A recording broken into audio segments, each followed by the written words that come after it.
One India one pension എന്നാണ് മുദ്രാവാക്യമെങ്കിലും ഈ ആവശ്യം ഉന്നയിച്ചുകൊണ്ട് പ്രചാരണ പ്രവർത്തനം സംഘടിപ്പിക്കുന്നവർ കേരളത്തിൽ മാത്രമാണത് നടത്തുന്നത് എന്നതാണ് വിചിത്രം. സോഷ്യൽ മീഡിയ വഴി ജനങ്ങളിൽ തെറ്റിദ്ധാരണ ഉണ്ടാക്കുന്ന വിധത്തിൽ ഒരു വിഭാഗം ആളുകളെ വ്യാമോഹിപ്പിക്കുന്ന വിധത്തിലും ഇത്തരം പ്രചാരവേലകൾ നടത്താൻ ഒരു സംഘം ആളുകൾ തുനിഞ്ഞിറങ്ങിയിരിക്കുകയാണ്. ഇവരാരും 60 വയസ്സു വരെ ഇന്ത്യക്കാർ എങ്ങനെ ജീവിക്കണം എന്നതിനെക്കുറിച്ച് ഒരക്ഷരം പറയുന്നില്ല എന്നതാണ് ഏറ്റവും വിചിത്രമായ കാര്യം. 60 വയസ്സ് കഴിഞ്ഞതിന് ശേഷമാണല്ലോ പെൻഷൻ അവരുടെ മുദ്രാവാക്യം. അപ്പം ജനനം മുതൽ 60 വയസ്സ് വരെ ഇന്ത്യക്കാർ എങ്ങനെ ജീവിക്കണം? വൺ ഇന്ത്യ വൺ പെൻഷൻ എന്നാണ് മുദ്രാവാക്യമെങ്കിലും ഈ സംഘടനയുടെ പ്രവർത്തനം കേരളത്തിൽ മാത്രമാണ്. എന്തേ മറ്റ് സംസ്ഥാനങ്ങളിൽ ഈ ആവശ്യം ഉന്നയിക്കാത്തത്? അവർക്കാർക്കും ഈ പെൻഷൻ വേണ്ടേ? അവർ വേണ്ടെന്ന് വച്ചോ? 60 വയസ്സ് കഴിഞ്ഞ് എല്ലാവർക്കും 10,000 രൂപയോ 15,000 രൂപയോ വീതം പ്രതിമാസം പെൻഷൻ ലഭിക്കുക എന്ന അഭിപ്രായത്തോടൊന്നും ഒരു വിയോജിപ്പും എനിക്കില്ല. അത് കുറച്ച് തുക കൂടിപ്പോയാൽ പോലും സന്തോഷമേ ഉള്ളൂ. എന്നാൽ നിലവിൽ കേരളത്തിലെ സർക്കാർ ജീവനക്കാർക്കും മറ്റും നൽകി വരുന്ന പെൻഷൻ വെട്ടിക്കുറച്ചുകൊണ്ട് ഇത് കൊടുക്കണം എന്ന് പറയുന്നതിൻ്റെ പിന്നിലെ യുക്തി എന്താണ്? അത് ജനങ്ങളെ തമ്മിലടിപ്പിക്കാനും ജനങ്ങളെ തമ്മിൽ ഭിന്നിപ്പിക്കാനുമുള്ള വഴിവെക്കുക എന്നല്ലാതെ മറ്റെന്തുദ്ദേശമാണ് അതിൻ്റെ പിന്നിലുള്ളത്? സർക്കാർ ജീവനക്കാർ ഉൾപ്പെടെയുള്ള സേവന മേഖലയിലെ ജീവനക്കാർക്ക് ശമ്പളം നൽകുന്നത് ഒരു അധികപ്പറ്റാണ്. ഒരു ജനാധിപത്യ സംവിധാനത്തിൽ സർക്കാരിൽ നിന്ന് ജനങ്ങൾക്ക് ഒട്ടേറെ സേവനങ്ങൾ ലഭ്യമാവേണ്ടതുണ്ട്. അത് ലഭ്യമാക്കുന്നതിനു വേണ്ടിയാണ് സർക്കാർ ജീവനക്കാരെ നിയോഗിക്കുന്നത്. മനുഷ്യ വിഭവശേഷിയുടെ വികസനമാണ് അധ്യാപകർ നടത്തുന്നത്. അത് സർക്കാർ നിർവഹിക്കേണ്ടതില്ല എന്ന് തീരുമാനിച്ചാൽ ജനങ്ങൾ വിദ്യാഭ്യാസം ലഭിക്കാൻ മറ്റെന്ത് മാർഗം സ്വീകരിക്കും? സ്വകാര്യ മേഖലയെ ആശ്രയിക്കണം. സ്വകാര്യ മേഖലയിലാണ് വിദ്യാഭ്യാസത്തിന് പോകേണ്ടതെങ്കിൽ ദരിദ്ര ജനങ്ങൾക്ക് വിദ്യാഭ്യാസം നേടാൻ സാധിക്കുമോ? മാസാന്തം കനത്ത ഫീസും അഡ്മിഷന് വേണ്ടി വലിയ തുക സംഭാവനയും നൽകി വിദ്യാഭ്യാസ സ്ഥാപനത്തിൽ ചേരാൻ എത്ര കുടുംബത്തിലെ കുട്ടികൾക്ക് സാധിക്കും? അതുകൊണ്ടല്ലേ ഇന്ത്യയിലെ വലിയൊരു വിഭാഗം ജനങ്ങൾ ഇന്നും നിരക്ഷരായി കഴിഞ്ഞുകൂടേണ്ടി വരുന്നത്. പൊതുവിദ്യാഭ്യാസം, സർക്കാർ ചെലവിൽ വിദ്യാഭ്യാസം എന്ന നയം കേരളത്തിൽ ശക്തിപ്പെട്ടതുകൊണ്ടാണല്ലോ കേരളത്തിൽ എല്ലാവർക്കും വിദ്യാഭ്യാസം ലഭിക്കുന്നത്. ആ വിദ്യാഭ്യാസ പ്രവർത്തനത്തിൽ ഏർപ്പെടുന്ന പരിശീലനം നേടിയ അധ്യാപകർക്ക് അവരുടെ തൊഴിലിനനുസൃതമായ ന്യായമായ ശമ്പളം നൽകുന്നതിനെയാണോ നമ്മളിപ്പോൾ എതിർക്കേണ്ടത്? ആരോഗ്യ മേഖലയിൽ ഡോക്ടർമാരും ആരോഗ്യ പ്രവർത്തകരും നൽകുന്ന സേവനത്തിനാണ് അവർക്ക് ശമ്പളം നൽകുന്നത്. ജനങ്ങളുടെ ആരോഗ്യ സംരക്ഷണമാണ് അവരുടെ ദൗത്യം. ആ ദൗത്യത്തിൽ ഏർപ്പെടുന്ന പൊതുമേഖലയിലെ സർക്കാർ ജീവനക്കാരായ ആരോഗ്യ പ്രവർത്തകരെയൊക്കെ പിരിച്ചുവിട്ട് ചികിത്സ മുഴുവൻ സ്വകാര്യ മേഖലയെ ഏൽപ്പിച്ചാലോ? എന്തായിരിക്കും ജനങ്ങളുടെ അവസ്ഥ? അതിസമ്പന്ന രാജ്യങ്ങളായ അമേരിക്ക, യൂറോപ്യൻ രാജ്യങ്ങൾ ഉൾപ്പെടെയുള്ള പ്രദേശങ്ങളിൽ COVID-19 പടർന്നു പിടിച്ചപ്പോൾ 10,000 മനുഷ്യരാണ് മരിച്ചു വീണത്, ഇപ്പോഴും മരിച്ചുകൊണ്ടിരിക്കുന്നത്. ഇത് സംബന്ധിച്ച് വരുന്ന വാർത്തകൾ ശ്രദ്ധിച്ചില്ലേ? അവിടെയെല്ലാം പൊതു ആരോഗ്യ മേഖല നിശേഷമായി തുടച്ചു മാറ്റപ്പെട്ടിരിക്കുന്നു. എല്ലാം കമ്പോളം നിശ്ചയിക്കുക, കമ്പോള നിയമത്തിനനുസരിച്ച് സമ്പദ്ഘടനയെ പ്രവർത്തിപ്പിക്കുക എന്ന മുതലാളിത്ത നയത്തെ അടിസ്ഥാനപ്പെടുത്തി നടപ്പാക്കിയ നവ ഉദാരവൽക്കരണ നയങ്ങളാണ് ഈ പൊതുമേഖലയെ നാമാവശേഷമാക്കിയത്. പകരം സ്വകാര്യ ഹെൽത്ത് ഇൻഷുറൻസ് കമ്പനികൾ, സ്വകാര്യ ആശുപത്രികൾ, ശാസ്ത്ര സാങ്കേതിക വിദ്യയുടെ മുന്നേറ്റത്തിനനുസരിച്ച് ഏറ്റവും വിദഗ്ധമായ ചികിത്സ ലഭ്യമാക്കുന്ന ആശുപത്രി ഇല്ലാത്തതുകൊണ്ടല്ല, പക്ഷെ അവിടെ ചെല്ലണമെങ്കിൽ കാശ് വേണം. കാശുള്ളവർക്ക് ഇൻഷുറൻസിൽ ചേരാം, പ്രീമിയം അടയ്ക്കാം, സ്വകാര്യ ആശുപത്രിയിൽ ചികിത്സ ലഭ്യമാകും. അതിനൊന്നും വരുമാനമില്ലാത്തവരോ? ഇതുപോലുള്ളൊരു പകർച്ചവ്യാധി വന്നാൽ, മാറാ രോഗങ്ങൾ വന്നാൽ അവർ മരിച്ചു വീഴുക. ഇതാണ് സ്വകാര്യ മുതലാളിത്ത വ്യവസ്ഥ സൃഷ്ടിച്ച ഒരവസ്ഥ എന്ന് കോവിഡിൻ്റെ പശ്ചാത്തലത്തിൽ ലോകം മുഴുവൻ കാണുകയാണ്. യൂറോപ്പിലെ സ്വീഡൻ എന്ന് പറയുന്ന ഒരു രാജ്യം സ്വകാര്യവൽക്കരിച്ച ആരോഗ്യ സ്ഥാപനങ്ങൾ പൊതുമേഖലയിലേക്ക് തിരിച്ചു കൊണ്ടുവരാൻ തീരുമാനിക്കുന്ന കാലമാണിത്. സ്വകാര്യ മേഖലയ്ക്ക് വിട്ടുകൊടുത്ത ബ്രിട്ടീഷ് റെയിൽവേ വീണ്ടും പൊതുമേഖലയിൽ കൊണ്ടുവരണമെന്നാവശ്യപ്പെട്ടുകൊണ്ട് തൊഴിലാളികളോടൊപ്പം ജനങ്ങളും ശബ്ദമുയർത്തുന്ന സാഹചര്യത്തിലാണ് നമ്മൾ ജീവിക്കുന്നത്. അങ്ങനെയുള്ള ഒരു കാലഘട്ടത്തിൽ ഈ പൊതുമേഖലയിലെ സേവന മേഖലയിലെ ജീവനക്കാർക്ക് ശമ്പളം നൽകേണ്ടതില്ല, അല്ലെങ്കിൽ ശമ്പളം കുറച്ചു കൊടുത്താൽ മതി, അവർക്ക് നൽകുന്ന പെൻഷൻ വെട്ടിക്കുറയ്ക്കണം എന്നെല്ലാം പറയുന്നതിൻ്റെ ഉദ്ദേശം എന്താണ്? ഇതാർക്ക് വേണ്ടിയാണ്? ഇന്ത്യ രാജ്യത്തെ പൊതുവിൽ കണ്ടുകൊണ്ടാണോ ഈ മുദ്രാവാക്യക്കാർ അവരുടെ ആവശ്യങ്ങൾ മുന്നോട്ട് വയ്ക്കുന്നത്? കേരളത്തിലെ സവിശേഷമായ സാഹചര്യം ഒന്ന് വേറെ തന്നെയാണ്. എന്നാൽ രാജ്യമാകെ എടുത്താൽ ഇന്ത്യയുടെ സ്ഥിതി എന്താണ്? അപ്പം സമഗ്രതയിൽ ഈ പ്രശ്നങ്ങളെ കാണാതെ വൈകാരികമായി ഇത്തരം മുദ്രാവാക്യങ്ങൾ ഉയർത്തുന്നവർക്ക് അവരുടേതായ ലക്ഷ്യങ്ങളുണ്ട്. ആ ലക്ഷ്യങ്ങൾ എന്താണെന്ന് മനസ്സിലാക്കി ഈ പ്രശ്നത്തോട് പ്രതികരിക്കാൻ ജനങ്ങൾ സന്നദ്ധമാവുക തന്നെ ചെയ്യും. കേരളത്തിലെ സവിശേഷമായ സാഹചര്യത്തെക്കുറിച്ചാണ് ഞാൻ പറഞ്ഞു വന്നത്. സംസ്ഥാനത്ത് ഇടതുപക്ഷ ഗവൺമെൻറ്റുകളുടെ നയത്തിൻ്റെ ഭാഗമായി എല്ലാവർക്കും വിദ്യാഭ്യാസം നേടാനുള്ള സൗകര്യം ലഭിച്ചു. പൊതുമേഖലയിൽ വിദ്യാഭ്യാസ സംവിധാനം ശക്തിപ്പെടുത്തിയതിൻ്റെ ഫലമായിട്ടാണ് ഈ നേട്ടമുണ്ടായത്. ഏത് ദരിദ്ര കുടുംബത്തിലെയും കുട്ടികൾക്ക് ചെലവ് കൂടാതെ പഠനം നടത്താനുള്ള സൗകര്യമാണ് ഇതിലൂടെ ലഭ്യമായത്. ഇതുപോലെ തൊഴിലാളികൾക്ക് സംഘടിക്കാനുള്ള അവകാശം നൽകി. 1957 ഗവൺമെൻറ്റാണ് തൊഴിൽ സമരങ്ങളിൽ പോലീസ് ഇടപെടുന്നതല്ല, തൊഴിലാളികൾക്ക് കൂട്ടായ വിലപേശൽ, അവരുടെ അവകാശങ്ങൾ നേടിയെടുക്കാൻ അവകാശമുണ്ട് എന്ന നയം പ്രഖ്യാപിച്ചത്. ഇത് തൊഴിലാളികളുടെ ജീവിതത്തിൽ വലിയ മുന്നേറ്റമുണ്ടാക്കി. കൃഷിഭൂമി കർഷകന് എന്ന മുദ്രാവാക്യം സാക്ഷാത്കരിച്ചത് കേരളത്തിലാണ്. അപൂർവം മറ്റ് ചില സംസ്ഥാനങ്ങളിലും, പശ്ചിമ ബംഗാൾ, ത്രിപുര, ജമ്മു ആൻഡ് കാശ്മീർ എന്നീ സംസ്ഥാനങ്ങളിലും കാർഷിക പരിഷ്കരണ നടപടികൾ സ്വീകരിച്ചിട്ടുണ്ട്.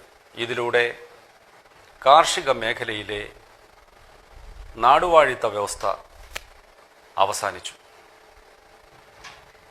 ആരോഗ്യമേഖല പൊതുമേഖലയിൽ ശക്തിപ്പെടുത്തിയപ്പോൾ ഏത് ദരിദ്ര കുടുംബത്തിൽപ്പെട്ടവർക്കും അവശ്യ ചികിത്സകൾ സർക്കാർ ആശുപത്രികളിൽ നിന്ന് ലഭിക്കാൻ സംവിധാനമുണ്ടായി.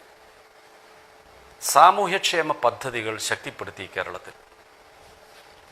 പടിപടിയായി അധികാര വികേന്ദ്രീകരണത്തിലൂടെ ജനങ്ങളിലേക്ക് അധികാരമെത്തിക്കുക എന്ന നിലപാട് കേരളത്തിൽ സ്വീകരിക്കപ്പെട്ടു. അതിൻ്റെ ഏറ്റവും മികച്ച ഉദാഹരണമാണ് ജനകീയാസൂത്രണ പദ്ധതി.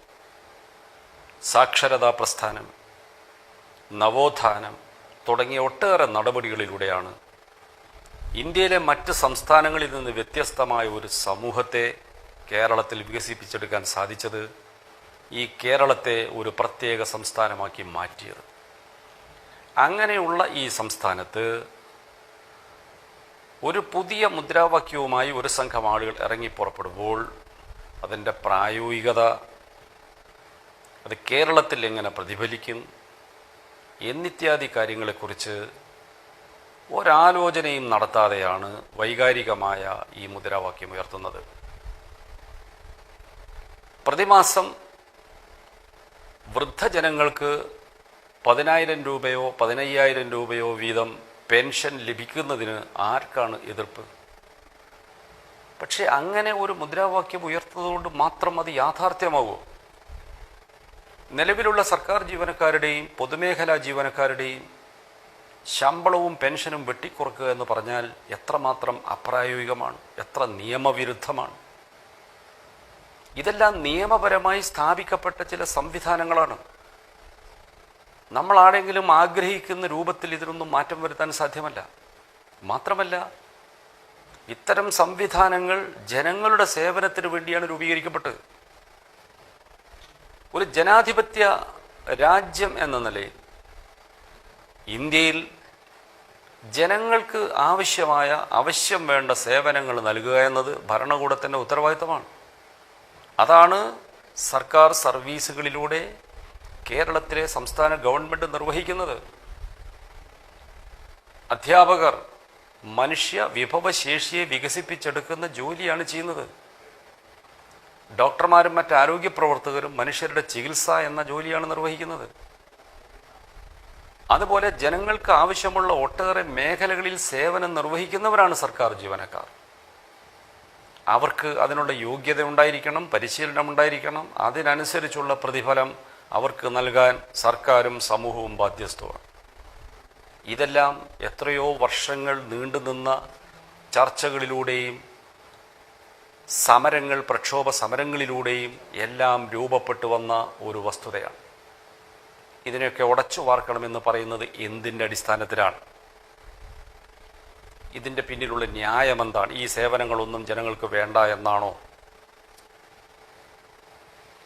തൊഴിലാളികൾ സാധാരണ നിലയിൽ വ്യവസായശാലകളിൽ അവരുടെ കൂലി വർദ്ധിപ്പിക്കണം, ശമ്പളം വർദ്ധിപ്പിക്കണമെന്ന ആവശ്യം ഉയരുമ്പോൾ മുതലാളി വർഗം സാധാരണ പറയുന്നൊരു വാദം, നിങ്ങൾ കൂടുതൽ ചോദിക്കുന്നു, ഞങ്ങൾക്ക് ഇതിനേക്കാൾ കുറഞ്ഞ കൂലിക്ക് ആളുകളെ കിട്ടാൻ തൊഴിലില്ലാത്ത എത്രയോ പേർ പുറത്തുണ്ട്.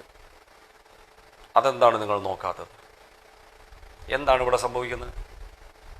തൊഴിലാളികളുടെ അധ്വാനത്തിലൂടെ സൃഷ്ടിക്കപ്പെടുന്ന സമ്പത്തിൽ നിന്ന് തൊഴിലിന് അർഹമായ വേതനം കൊടുക്കുന്നതിന് പകരം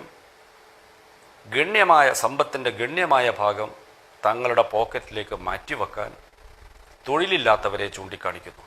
ഇത് മുതലാളി വർഗത്തിൻ്റെ സാധാരണ ഒരടവാണ്. കേട്ടാ തോന്നും തൊഴിലില്ലാത്തവരെ സഹായിക്കുന്നതിന് വേണ്ടിയാണ് ഇവർ ഈ പറയുന്നതെന്ന്. തൊഴിലില്ലായ്മ എന്ന പ്രതിഭാസം തന്നെ നിലനിൽക്കുന്നത് മുതലാളിത്ത വ്യവസ്ഥയുടെ ഭാഗമാണ്. തൊഴിൽ ശക്തി എന്ന ഉൽപ്പന്നം വിലക്കു വാങ്ങുന്ന വ്യവസായികൾ, മൂലധന ശക്തികൾക്ക് ആ തൊഴിൽ ശക്തി കുറഞ്ഞ വിലക്ക് ലഭ്യമാകണമെങ്കിൽ തൊഴിൽ ശക്തി വിൽക്കാൻ സന്നദ്ധരായിട്ടുള്ള അനേകം ആളുകൾ കമ്പോളത്തിലുണ്ടാവണം. ഒരു വലിയ തൊഴിലില്ലാ പട നിലനിൽക്കുമ്പോൾ നിലവിലുള്ള തൊഴിലാളികൾക്ക് അവരുടെ ശമ്പളമോ ആനുകൂല്യങ്ങളോ വർദ്ധിപ്പിക്കാൻ കഴിയാത്ത സാഹചര്യം വരും. അതിന് നേട്ടമുണ്ടാകുന്നത് മൂലധന ശക്തികൾക്കാണ്.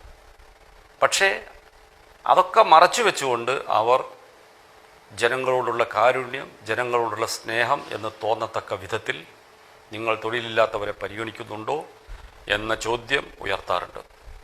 സമാനമായ ഒരാശയമാണ് ഇവിടെ ഉയർത്തുന്നത്.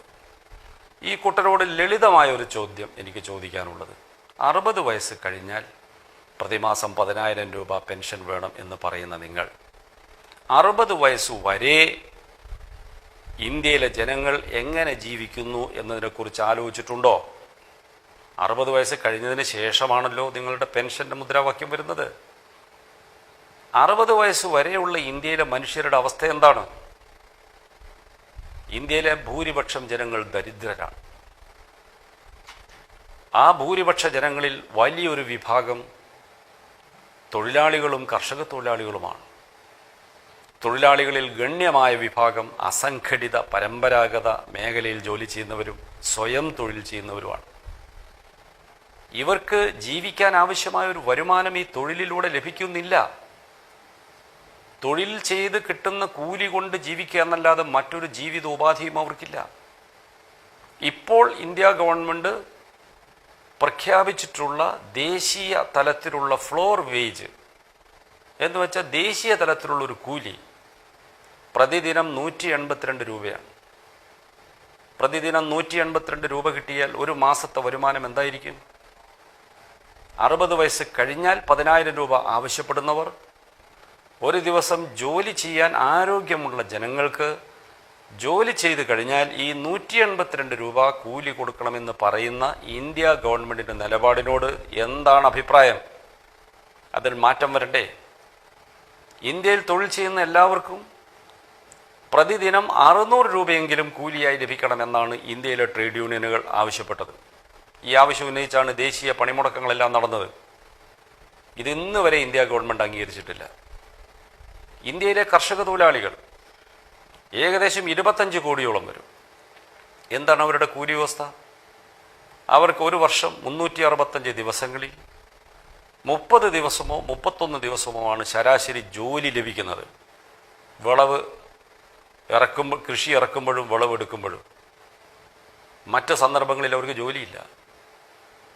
ഒരു ദിവസത്തെ ജോലിക്ക് വടക്കേ ഇന്ത്യയിലെ മിക്കവാറും സംസ്ഥാനങ്ങളിൽ, അവിടെയാണല്ലോ വിശാലമായ കൃഷിയിടങ്ങളുള്ളത്, 200 രൂപയിൽ താഴെയാണ് കൂലി.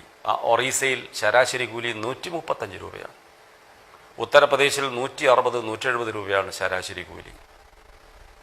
അതുകൊണ്ടാണല്ലോ ആ ദരിദ്ര സംസ്ഥാനങ്ങളിൽ നിന്ന് ജനങ്ങൾ കൂട്ടത്തോടെ മറ്റ് വൻ നഗരങ്ങളിലേക്ക് മറ്റ് തൊഴിലന്വേഷിച്ച് പോകുന്നത്. ബംഗാൾ, ഒഡീഷ, ബീഹാർ പോലുള്ള സംസ്ഥാനങ്ങളിൽ നിന്ന് ലക്ഷക്കണക്കിന് യുവതി യുവാക്കൾ ജോലിക്കായി കേരളത്തിൽ വരുന്നത് എന്തുകൊണ്ട്? പിറന്ന നാട്ടിൽ കേരളത്തിൽ കിട്ടുന്നതിനേക്കാൾ ഉയർന്ന കൂലി കിട്ടുമായിരുന്നെങ്കിൽ അവർ ഒരിക്കലും കേരളത്തിലേക്ക് വരുമായിരുന്നില്ല. എന്തുകൊണ്ടാണ് അവർ ഗുജറാത്തിലേക്ക് പോകാത്തത്? നരേന്ദ്രമോദിയുടെ ഭരണത്തിൽ വലിയ വികസനമുണ്ടായി എന്ന് കൊട്ടിഘോഷിക്കുന്ന, ഗുജറാത്ത് മോഡൽ എന്ന് പറഞ്ഞ് ഉയർത്തിക്കാണിക്കുന്ന ഗുജറാത്തിലേക്ക് എന്തുകൊണ്ട് തൊഴിലന്വേഷിച്ച് പോകുന്നില്ല? എന്തുകൊണ്ട് അവർ കേരളത്തിലേക്ക് വരുന്നു? കോടിക്കണക്കിന് കർഷക തൊഴിലാളികളാണ് വൻ നഗരങ്ങളിലേക്ക് കുടിയേറുന്നത്. അവരാണ് കുടിയേറ്റ തൊഴിലാളികൾ, മൈഗ്രന്റ് ലേബേഴ്സ്. വൻ നഗരങ്ങളിൽ ചെന്നാൽ എന്തെങ്കിലും കൈവേലകൾ, അല്ലെങ്കിൽ വഴിയോര കച്ചവടം, അല്ലെങ്കിൽ കൺസ്ട്രക്ഷൻ മേഖലയിലെ തൊഴിലുകൾ, ഇതിലൊക്കെ ഏർപ്പെട്ട് അവർ ജീവിക്കുകയാണ്. അവരുടെ ദുരന്തമാണല്ലോ ഈ കോവിഡ് കാലത്ത് ലോക്ക്ഡൗൺ വന്നപ്പോൾ ഇന്ത്യ രാജ്യം കണ്ടത്. പെട്ടെന്ന് തൊഴിൽ നഷ്ടപ്പെടുകയും താമസ സ്ഥലത്ത് നിന്ന് ഒഴിവാക്കപ്പെടുകയും ചെയ്തപ്പോൾ ആ പാവങ്ങൾ, ലക്ഷക്കണക്കിന് വരുന്ന ഈ കുടിയേറ്റ തൊഴിലാളികൾ ഡൽഹി, മുംബൈ തുടങ്ങിയ വൻ നഗരങ്ങളിൽ നിന്ന് സ്വന്തം ഗ്രാമങ്ങളിലേക്ക് തിരിച്ചു പോകാൻ യാത്രാ സൗകര്യം പോലും ഇല്ലാതെ വന്നപ്പോൾ കാൽനടയായി പുറപ്പെട്ടു പോകേണ്ട അവസ്ഥയുണ്ടായത് നാം എല്ലാവരും കണ്ടതാണ്. ഇന്ത്യ പാകിസ്ഥാൻ വിഭജനകാലത്ത് ഉണ്ടായ അഭയാർത്ഥി പ്രവാഹത്തിന് സമാനമായ ദുരന്തമാണ് നമ്മുടെ രാജ്യം കണ്ടത്. ഇതിനൊന്നും പരിഹാരം കാണണ്ടേ? ഇതൊന്നും മനുഷ്യത്വപരമായി കാണാൻ ഈ വൺ ഇന്ത്യ വൺ പെൻഷൻകാർക്ക് കഴിയാതെ പോകുന്നത് എന്തുകൊണ്ടാണ്? കൃഷിഭൂമി കർഷകന് എന്ന മുദ്രാവാക്യം ഇന്ത്യയിൽ ഉയരാൻ തുടങ്ങിയിട്ട് എത്ര വർഷങ്ങളായി? ഇന്നും ഇന്ത്യയിൽ കേരളം, ബംഗാൾ, ത്രിപുര, ജമ്മു ആൻഡ് കാശ്മീർ എന്നീ സംസ്ഥാനങ്ങളിലൊഴികെ മറ്റൊരു സംസ്ഥാനത്തിലും ഭൂപരിഷ്കരണ നടപടികൾ ഉണ്ടായിട്ടില്ല. ഭൂമിയുടെ ഉടമസ്ഥന്മാർ വൻകിട നാടുവാഴികളും ജന്മിമാരുമാണ്. അവരാണ് ഭൂമി മുഴുവൻ കൈവശം വയ്ക്കുന്നത്. അതിൽ ജോലി ചെയ്ത് കാർഷിക ഉൽപ്പന്നങ്ങൾ ഉൽപ്പാദിപ്പിക്കുന്ന കർഷക തൊഴിലാളികൾക്ക് ഭൂമിയുടെ മേൽ യാതൊരു ഉടമസ്ഥാവകാശമില്ല. എന്തുകൊണ്ടാണ് കൃഷി ചെയ്യുന്ന ഭൂമി കർഷകന് നൽകണമെന്ന ആവശ്യം നിർവഹിക്കാത്തത്? അതാണ് ഭരണകൂട നയം. കേരളത്തിൽ അത് വ്യത്യസ്തമായ നിലപാടുണ്ടായത് കമ്മ്യൂണിസ്റ്റ് പാർട്ടിക്ക് പങ്കാളിത്തമുള്ള ഗവൺമെൻറ് വന്നതുകൊണ്ട് മാത്രമാണ്. അതുകൊണ്ടാണ് ജനങ്ങളുടെ ജീവിത നിലവാരം മറ്റ് സംസ്ഥാനങ്ങളിൽ നിന്ന് കേരളം വ്യത്യാസപ്പെട്ടു നിൽക്കുന്നത്. എന്നാൽ ഇന്ത്യയിൽ ഏത് കാര്യത്തിലും ജനക്ഷേമ നടപടികളിൽ മാതൃകാപരമായി നിൽക്കുന്ന കേരളത്തിൽ പുതിയ പെൻഷൻ പദ്ധതി വേണം എന്നാവശ്യപ്പെടുന്നവർ, ഇതിനേക്കാൾ ദരിദ്രരായ ജനങ്ങൾ, പുഴുക്കളെ പോലെ ജനങ്ങൾ ജീവിച്ച് മരിക്കുന്ന പ്രദേശങ്ങളിൽ എന്തുകൊണ്ടാണ് ഈ മുദ്രാവാക്യം ഉയർത്താത്തത്? ഇത് ആർക്കു വേണ്ടിയാണ് എന്ന് ഇതിൽ തന്നെ മനസ്സിലാക്കാൻ സാധിക്കും. ഇന്ത്യയിൽ എല്ലാ ജനങ്ങൾക്കും നല്ല ദിവസങ്ങൾ വരുമെന്ന് പ്രഖ്യാപിച്ചുകൊണ്ടാണല്ലോ മോദിയുടെ ഗവൺമെൻറ് അധികാരത്തിൽ വന്നത്. 6 വർഷത്തോളമായി പുതിയ ഗവൺമെൻറ് നരേന്ദ്രമോദിയുടെ നേതൃത്വത്തിൽ ഭരണം നടത്തുന്നു. എന്താണ് ഈ ഭരണത്തിന് കീഴിൽ ഇന്ത്യയിലെ സ്ഥിതി? ഇന്ത്യയിലെ ജനങ്ങളുടെ അവസ്ഥ എന്താ? വൻകിട കുത്തകകളെ സഹായിക്കുന്ന നയങ്ങളാണ് ഇവിടെ സ്വീകരിക്കപ്പെടുന്നത്. കുത്തകകൾക്ക് നികുതി ഇളവുകൾ കൊടുക്കുന്നു, അവർക്ക് സമ്പത്ത് വാരിക്കൂട്ടാൻ അവസരങ്ങൾ നൽകുന്നു, തൊഴിലാളികളുടെ കൂലി നിരക്ക് താഴ്ത്തിക്കൊണ്ടുവരുന്നു, സ്ഥിരം ജോലികൾ ഇല്ലാതാക്കുന്നു, തൊഴിലാളികൾക്ക് തൊഴിൽ സംരക്ഷണം നൽകുന്ന എല്ലാ തൊഴിൽ നിയമങ്ങളും ദുർബലമാക്കുന്നു, തൊഴിൽ നിയമങ്ങൾ സസ്പെൻഡ് ചെയ്യുന്നു, ഒരു ദിവസത്തെ കൂലിക്ക് 8 മണിക്കൂർ ജോലി എന്ന തത്വം കാറ്റിൽ പറത്തി 12 മണിക്കൂർ എന്നാക്കി മാറ്റുന്നു. ഇതെല്ലാം ആരെ സഹായിക്കുന്നതിന് വേണ്ടിയാ? ആർക്ക് വേണ്ടിയാണ്? നമ്മുടെ പൊതുമേഖലാ സ്ഥാപനങ്ങൾ, രാജ്യത്തെ ജനങ്ങളുടെ നികുതി പണത്തിൽ നിന്ന് നിക്ഷേപം നടത്തി വികസിപ്പിച്ചെടുത്തതാണ് ഇന്ത്യയിലെ പൊതുമേഖലാ സ്ഥാപനങ്ങൾ. ലോകപ്രശസ്തമായ പൊതുമേഖലാ സ്ഥാപനങ്ങൾ ഇന്ത്യയിൽ പ്രവർത്തിക്കുന്നുണ്ട്. വൻകിട കമ്പനികൾ, BHEL, Indian oil corporation, Bharat petroleum, ONGC, ഇതുപോലുള്ള വൻകിട കമ്പനികൾ. അവയെല്ലാം ചുളുവിലക്ക് സ്വകാര്യ കുത്തകൾക്ക് വിൽപ്പന നടത്തുകയാണ് മോദി സർക്കാർ. LICയെ പോലും വിൽപ്പന നടത്താൻ പോകുന്നു. BPCL വിൽക്കാൻ പോകുന്നു. BPCLന്റെ ഭാഗമായ കൊച്ചിൻ റിഫൈനറിയും വിൽക്കപ്പെടാൻ പോകുന്നു. ഇന്ന് ജനങ്ങൾക്ക് ഈ പൊതുമേഖലയിൽ നിന്ന് ലഭിക്കുന്ന സേവനം സ്വകാര്യ മേഖല വന്നാൽ ലഭ്യമാകുമോ? ടെലികോം മേഖലയിലെ പ്രമുഖ പൊതുമേഖലാ സ്ഥാപനമാണ് BSNL. BSNLനെ സാവകാശത്തിൽ തകർത്തുകൊണ്ടിരിക്കുക. ആർക്കു വേണ്ടിയാണ്? മുകേഷ് അംബാനിയുടെ ജിയോയ്ക്ക് വേണ്ടി. Indian railway സ്വകാര്യവൽക്കരിച്ചുകൊണ്ടിരിക്കുക. 159 റൂട്ടുകളിലാണ് സ്വകാര്യ തീവണ്ടികൾ ഓടിക്കാൻ താൽപ്പര്യപത്രം ക്ഷണിച്ചിരിക്കുന്നത്. സ്വകാര്യ തീവണ്ടികൾ ഓടിക്കുമ്പോൾ അതിലെ യാത്രാ നിരക്ക് ആര് നിശ്ചയിക്കും? ഇന്ന് സാധാരണ ജനങ്ങൾക്ക്, സീസൺ ടിക്കറ്റുകാർക്ക് ചുരുങ്ങിയ നിലയിൽ യാത്ര ചെയ്യാനുള്ള സൗകര്യം സ്വകാര്യ തീവണ്ടി ഉടമകൾ അനുവദിക്കുമോ? ഭക്ഷ്യധാന്യങ്ങൾ, രാസവളങ്ങൾ, കൽക്കരി പോലുള്ള വസ്തുക്കൾ രാജ്യം മാസകലം എത്തിക്കുന്നതിന് ഗുഡ്സ് ട്രെയിനുകൾ ഇന്ന് ചുമത്തുന്ന നിരക്കിന് സ്വകാര്യ തീവണ്ടി ഉടമകൾ ഈ സാധനങ്ങൾ എത്തിക്കാൻ താല്പര്യപ്പെടുമോ? അതിൻ്റെ നിരക്ക് വർദ്ധിച്ചാൽ, ഇതിൻ്റെയൊക്കെ വില വർദ്ധിക്കുമ്പോൾ ജനങ്ങൾക്കിത് താങ്ങാൻ സാധിക്കുമോ? എന്തായിരിക്കും ഇതിൻ്റെയൊക്കെ പ്രത്യാഘാതം? വൈദ്യുതി മേഖല സ്വകാര്യവൽക്കരിക്കാൻ പോകുന്നു.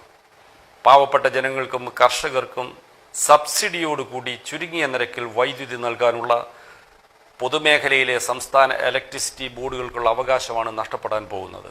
അപ്പോൾ സമ്പൂർണ്ണ വൈദ്യുതീകരണം ഉൾപ്പെടെയുള്ള പദ്ധതികൾ നടപ്പാക്കിയ കേരളത്തിലെ പൊതുമേഖലയിലുള്ള സംസ്ഥാന ഇലക്ട്രിസിറ്റി ബോർഡിൻ്റെ അവസ്ഥ എന്തായി മാറും എന്നതിനെക്കുറിച്ച് ഈ വൺ ഇന്ത്യ വൺ പെൻഷൻകാർ എപ്പോഴെങ്കിലും ആലോചിക്കുന്നുണ്ടോ?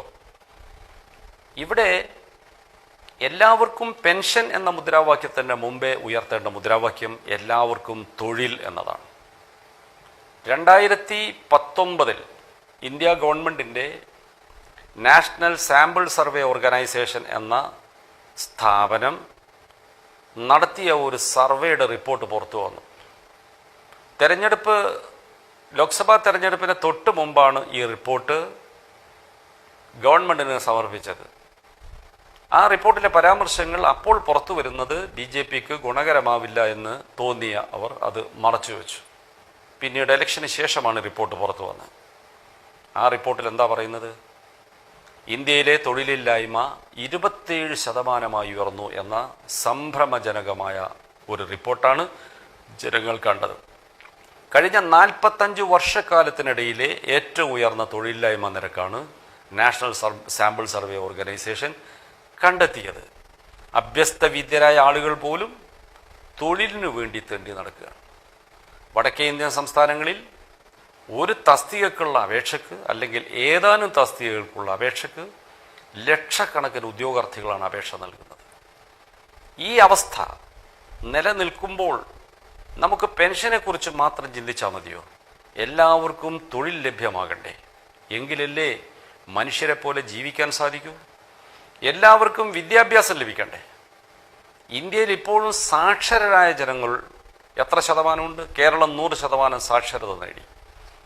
കേരളത്തിൽ പൊതുവിതരണ സമ്പ്രദായം ശക്തിപ്പെടുത്തിയതുകൊണ്ടും ആരോഗ്യ മേഖല പൊതുമേഖലയിൽ ശക്തിപ്പെടുത്തിയതുകൊണ്ടും ജനങ്ങളുടെ ആയുർദൈർഘ്യം വർദ്ധിച്ചു. ലൈഫ് എക്സ്പെക്റ്റൻസി കേരളത്തിൽ 72 വയസ്സിന് മുകളിലെത്തി. എന്താണ് ദേശീയ ശരാശരി? ഇപ്പോഴും 64 വയസ്സാണ്. അസംഘടിത പരമ്പരാഗത മേഖലയിലെ പാവപ്പെട്ട തൊഴിലാളികൾ, അവരുടെ എണ്ണം ഏകദേശം 56 കോടി വരും. അവരുടെ ശരാശരി ആയുസ് 64ആണ്. എന്നാൽ കേരളത്തിലെ ഒരു മനുഷ്യന്റെ ശരാശരി ആയുസ് 72 വയസ്സിന് മുകളിലാണ്. അപ്പം ഏതാനും 64 വയസ്സെന്ന് പറഞ്ഞാൽ 60 വയസ്സ് കഴിഞ്ഞവർക്ക് പെൻഷൻ എന്ന് പറയുമ്പോൾ ഏതാനും വർഷക്കാലത്തെ പെൻഷന് വേണ്ടിയാണോ ഇതുപോലുള്ളൊരു പ്രസ്ഥാനം ഉണ്ടാക്കേണ്ടത്? ഈ മനുഷ്യർക്കെല്ലാം മൃഗങ്ങളെപ്പോലെ ജീവിക്കുന്ന നരകതുല്യമായ ജീവിതം നയിക്കേണ്ടി വരുന്ന ഈ പാവങ്ങൾക്ക് ജീവിക്കാൻ ആവശ്യമായ ഒരു തൊഴിലും മാന്യമായ വേതനവും കിട്ടണമെന്നല്ലേ ആവശ്യപ്പെടേണ്ടത്? അതിനുള്ള നിയമനിർമ്മാണങ്ങൾ വേണം, അതിനുള്ള പരിഷ്കാരങ്ങളാണ് ഈ നാട്ടിൽ വരേണ്ടത് എന്ന് എന്തുകൊണ്ടാണ് പറയാൻ സാധിക്കാത്തത്? ഇതൊക്കെ ലഭ്യമാക്കാൻ വേണ്ട സമ്പത്ത് ഇന്ത്യയിൽ ഇല്ലാത്തതാണോ? 1947 സ്വാതന്ത്ര്യം ലഭിക്കുന്ന കാലത്ത് നമ്മുടെ രാജ്യം അങ്ങേയറ്റം പിന്നോക്കാവസ്ഥയിലായിരുന്നു. അതിൻ്റെ കാരണം കൊളോണിയൽ അടിമത്തമാണ്. അതിൽ നിന്നെല്ലാം നമ്മൾ എത്ര മുന്നേറി. ഇന്ന് രാജ്യത്ത് ഉൽപ്പാദിപ്പിക്കപ്പെടുന്ന സമ്പത്തിൻ്റെ ഗണ്യമായ ഭാഗം ഒരു പിടി കുത്തകകളുടെ കയ്യിലേക്കാണ് പോകുന്നത്. 2019 ഇന്ത്യയിൽ സൃഷ്ടിക്കപ്പെട്ട സമ്പത്തിൻ്റെ 74% കൈയടക്കിയത് ജനസംഖ്യയുടെ മുകൾ തട്ടിലുള്ള 10% സമ്പന്നരാണ്. അതിൽ തന്നെ 1% വരുന്ന അതിസമ്പന്നർ, സൂപ്പർ റിച്ച് എന്ന് പറയുന്ന വിഭാഗം ആ വർഷത്തെ ആകെ ഉൽപ്പാദിപ്പിക്കപ്പെട്ട സമ്പത്തിൻ്റെ 54% കൈയടക്കിയത്. ഇതാണ് സർക്കാരിൻ്റെ നയം. ഗവൺമെൻറ്റിൻ്റെ നയം അങ്ങനെ ആയതുകൊണ്ടാണ് ഇത് സംഭവിക്കുന്നത്. ഈ നയം മാറ്റിയാൽ സമ്പത്തിൻ്റെ വിതരണത്തിൽ സാമൂഹ്യ നീതിയിൽ അധിഷ്ഠിതമായ ഒരു നയം സ്വീകരിച്ചാൽ ഇന്ത്യയിൽ എല്ലാവർക്കും ദാരിദ്ര്യമുക്തമായ ഒരു ഭാരതത്തിൽ ജീവിക്കാനുള്ള അവകാശം ലഭിക്കും. അതിനുവേണ്ടിയല്ലേ നാം ശ്രമിക്കേണ്ടത്? പൊതുവിതരണ സമ്പ്രദായം ശക്തിപ്പെടുത്തുക, രാജ്യത്ത് ഉൽപ്പാദിപ്പിക്കപ്പെടുന്ന ഭക്ഷ്യധാന്യം താങ്ങാവുന്ന വിലക്ക് ആവശ്യത്തിന് ജനങ്ങൾക്ക് ലഭ്യമാവുക. ഈ ആവശ്യത്തെക്കുറിച്ച് ഈ 1 India 1 പെൻഷൻകാർ ആലോചിക്കുന്നുണ്ടോ? ഇപ്പോൾ ഇന്ത്യയിൽ ഫുഡ് കോർപ്പറേഷന്റെ ഗോഡൌണിൽ 8.5 കോടി ടൺ ഭക്ഷ്യധാന്യങ്ങൾ കെട്ടിക്കിടക്കുന്നുണ്ട്. ഈ കോവിഡ് ലോക്ക്ഡൗൺ കാലത്ത് ഓരോ കുടുംബത്തിനും ഒരാൾക്ക് 10 കിലോ എന്ന തോതിൽ പ്രതിമാസം ഭക്ഷ്യധാന്യങ്ങൾ സൗജന്യമായി നൽകുന്ന ഒരു സ്കീം കൊണ്ടുവരണമെന്ന് ഇടതുപക്ഷ പാർട്ടികൾ ആവശ്യപ്പെട്ടു. ഇന്ത്യ ഗവൺമെൻറ് അംഗീകരിച്ചില്ല. തൊഴിൽ നഷ്ടപ്പെട്ടവരെ സഹായിക്കാൻ ഓരോ കുടുംബത്തിനും പ്രതിമാസം 7,500 രൂപ വീതം ധനസഹായം നൽകണമെന്ന് കേന്ദ്ര ഗവൺമെൻറ്റിനോട് അഭ്യർത്ഥിച്ചു. കേന്ദ്ര ഗവൺമെൻറ് സ്വീകരിച്ചില്ല. ഇതൊക്കെയല്ലേ രാജ്യത്തിൻ്റെ ജനങ്ങളുടെ ജീവിത പ്രശ്നങ്ങൾ? ആ ഗൗരവതരമായ ജീവിത പ്രശ്നങ്ങളിൽ നിന്ന് വ്യതിചലിച്ചുകൊണ്ട് ഇവിടെ പെൻഷൻ എന്നൊരു മുദ്രാവാക്യം മാത്രം ഉയർത്തി വരുന്നവരുടെ ഉദ്ദേശശുദ്ധി ചോദ്യം ചെയ്യപ്പെടുന്നത് ഇത്തരമൊരു സാഹചര്യത്തിലാണ്. ഭൂമി കൃഷി ചെയ്യുന്ന കർഷകർക്ക് കൃഷിഭൂമി വിതരണം ചെയ്യുക, കാർഷിക മേഖലയിലെ നാടുവാഴിത്തം അവസാനിപ്പിക്കുക, തൊഴിലാളികൾക്ക് കൂട്ടായി വിലപേശാനുള്ള സ്വാതന്ത്ര്യം നിലനിർത്തുക, അധ്വാനിക്കുന്നവർക്ക് ന്യായമായ വേതനം, ജീവിക്കാൻ ആവശ്യമായ വേതനം നൽകാനുള്ള സംവിധാനം ഉണ്ടാക്കുക, സമ്പത്ത് ഒരുപിടി ആളുകളുടെ കയ്യിൽ കേന്ദ്രീകരിക്കാൻ സഹായകരമാകുന്ന നയങ്ങൾ ഉപേക്ഷിക്കുക. ഇങ്ങനെയൊക്കെയുള്ളൊരു നയപരമായ മാറ്റം ഇന്ത്യയിൽ ഉണ്ടായാൽ മാത്രമേ ജനങ്ങളുടെ ദാരിദ്ര്യത്തിനും കഷ്ടപ്പാടുകൾക്കും പ്രയാസമുണ്ടാക്കാൻ സാധിക്കൂ. അതൊന്നും കാണാതെ കേരളത്തിൽ മാത്രം പ്രതിമാസം 10,000 രൂപ പെൻഷൻ എന്ന് പറഞ്ഞ് നടക്കുന്നവർ ജനങ്ങളെ വൈകാരികമായി തെറ്റിദ്ധാരണകൾ സൃഷ്ടിച്ച് തെറ്റായ വഴിയിലൂടെ ഒരു വിഭാഗം ജനങ്ങളെ നയിക്കാനുള്ള ഏതോ നിഗൂഢ ലക്ഷ്യം വെച്ചുകൊണ്ടാണ്. ഇതിൻ്റെ പിന്നിൽ പ്രവർത്തിക്കുന്ന ശക്തികൾക്ക് ഒരു മനുഷ്യ സ്നേഹവുമില്ല എന്ന് പറയേണ്ടി വരുന്നതിൽ ഖേദമുണ്ട്. പക്ഷേ ഫലത്തിൽ അതാണ്. വിദേശ രാജ്യങ്ങളിലൊക്കെ ജോലി ചെയ്തു വരുന്ന ചില സുഹൃത്തുക്കൾ ഇത് സംബന്ധിച്ചുള്ള ചില വീഡിയോ തയ്യാറാക്കി പ്രചരണത്തിനായി അയക്കുന്നത് ശ്രദ്ധയിൽപ്പെട്ടു. ഒരു വീഡിയോ ക്ലിപ്പ് ഞാൻ കണ്ടപ്പോൾ അതിൽ കാണാൻ പറ്റിയത് ഫിൻലാൻഡിലെ ഉദാഹരണമാണ് പറയുന്നത്. ഫിൻലാൻഡിൽ അങ്ങനെയാണ്. അവിടെ വാർദ്ധക്യകാലം വന്നാൽ അവർക്ക് ഉത്സവം പോലെയാണ്. എല്ലാവർക്കും പെൻഷൻ ലഭിക്കുന്നു. ലോകത്തൊട്ടേറെ ഉദാഹരണങ്ങളുണ്ട്. ലോകത്ത് സോഷ്യലിസ്റ്റ് രാജ്യങ്ങളിൽ പ്രത്യേക തരത്തിലുള്ള അനുഭവങ്ങൾ ജനങ്ങൾക്കുണ്ടായിരുന്നു.